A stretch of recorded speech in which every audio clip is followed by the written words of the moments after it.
Now, 3 years into President William Ruto's tenure, the country's education landscape stands on a shaky ground, a battlefield of promises and peril. Fee cuts are slashed by as much as 40%, ease the burden on parents, but pushed universities to the brink, drowning them deeper in debt and threatening the very fabric of academic quality in the country. So what is happening in the education sector? Anne Musungu interrogates. At the center of the storm lies Ruto's flagship funding model, unveiled with fanfare. For the first time, students whose households are at the bottom of the pyramid shall enjoy equal opportunity in accessing university and TVET education.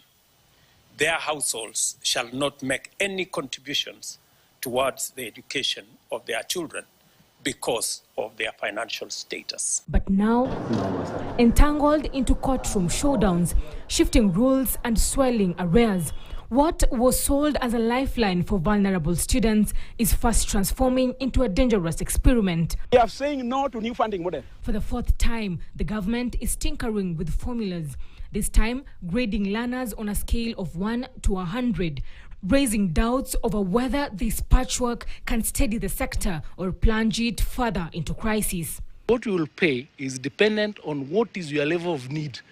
And so it's not like we are here, 20 of us doing education, will pay the same thing. No, you will pay in accordance to what you are entitled to in terms of what is your vulnerability, what is your capacity to pay, and that is the basic.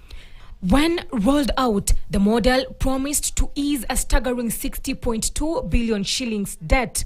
Yet today, that mountain has climbed to 85 billion shillings, an omen for unstable cracks widening under President William Ruto's watch. Implications of the funding deficit.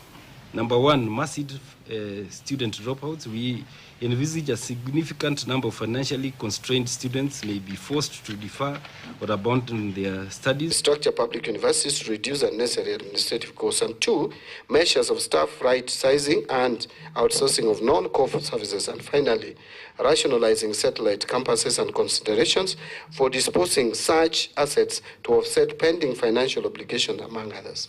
And now, new data from the Commission of University Education paint an even bleaker picture. Some universities run with fewer than 100 students. 14 institutions combined enrolled just over 7,000 learners. A red flag on the survival, their credibility, and the promise for accessible higher education. As of September 10th, public universities were already facing paralysis, and lecturers who are demanding 11.5 billion in arrears have issued a strike notice. More than 9,000 dons threaten to down their tools, placing the future of 500,000 students in jeopardy barely weeks after reopening. Today, we are issuing a 7-day strike notice, beginning today, over failure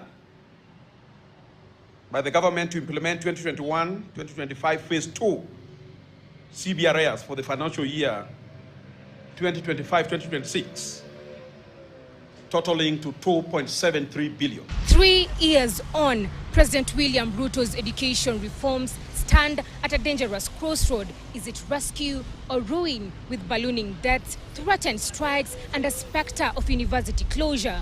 Anne Musungu, KTN, Nairobi. Meanwhile, President